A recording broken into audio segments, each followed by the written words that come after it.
places to go. Welcome to Places to Go, the podcast from Plazy. The name says it all. In under 10 minutes each episode, we introduce you to places that we say you should definitely visit on your trip. I'm Paul from the travel platform Plazy. On plazy.travel, you can put together your own personal travel guide for selected travel destinations, including Hamburg, for example.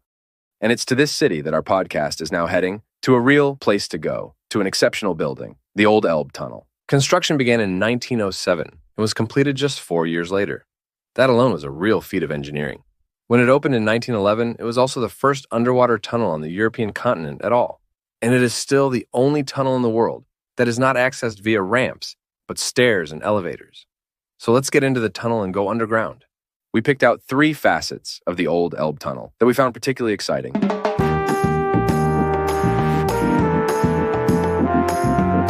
And off we go with the construction history. A pretty daring undertaking. As we said, we had little experience with such a construction site under the ground and water. And now, 4,400 workers spent 4 years digging their way under the Elbe. By the way, under the Elbe means that at mean high water level, there is about 21 meters between the roadway and the surface of the water.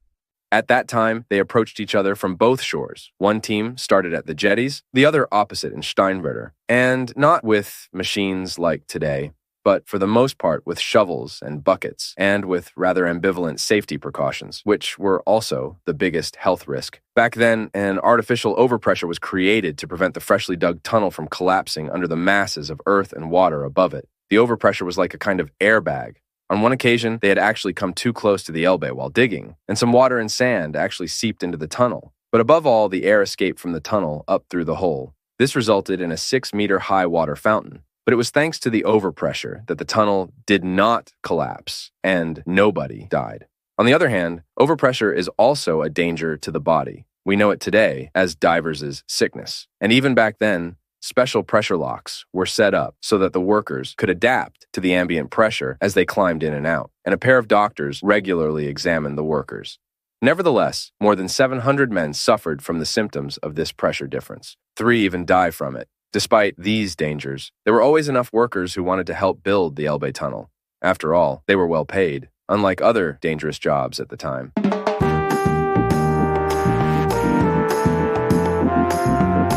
The next thing we would like to draw your attention to are the tiles.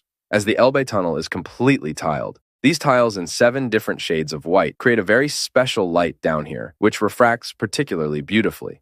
They also provide special acoustics. In fact, concerts are often held down here because the acoustics are so special. And they are beautiful too. Beautiful and educational. They show animals that lived in the Elbe in 1907. For example, lobsters, dolphins, starfish, crabs, eels, porpoises. Many of these animals can no longer be found in the Elbe today, but there are still rats on one of them. During the renovation of the 2 tunnel tubes in recent years, almost 400,000 new tiles had to be laid along the 426.5 meters of each tube. A ceramist worked for 18 years to restore or faithfully reproduce them.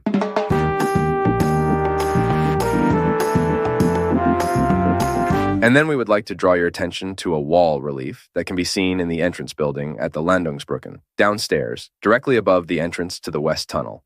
It shows a man, Otto Stockhausen, the construction manager of the Elbe Tunnel, and his fiancée Elisabeth. They are both crouching in a tunnel with a mountain between them, but they are holding hands across this mountain. Let me briefly introduce the 2 of them. Otto Stockhausen. He was born in 1878 and grew up as the son of a forester in the Odenwald, then studied engineering in Darmstadt and Berlin. He actually came to Hamburg more by chance. In 1901, when he was 23 years old, he took part in a study trip to Hamburg. He was so impressed by the port and everything that was being built around it that he applied for a job here at the Hamburg Building Deputation.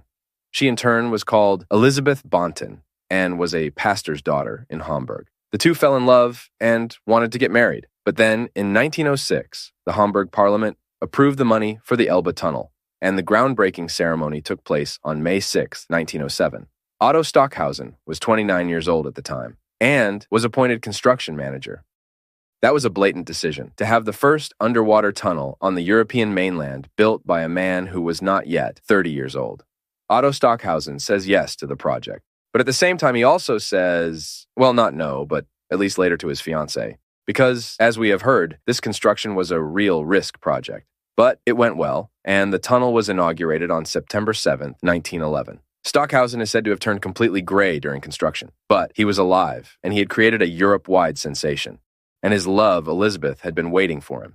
So a happy ending, almost. But unfortunately, only for a short time. Because less than 3 years later, the First World War broke out.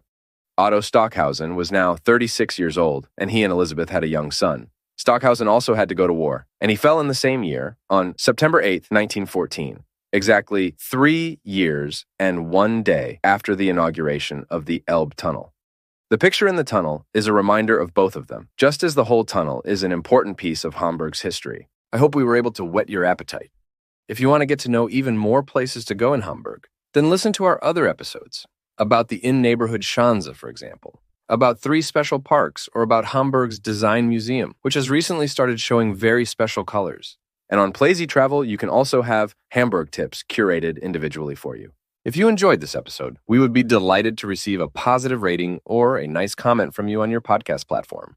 And feel free to follow our podcast, Places to Go. We take you to places all over the world and tell you the exciting stories behind them.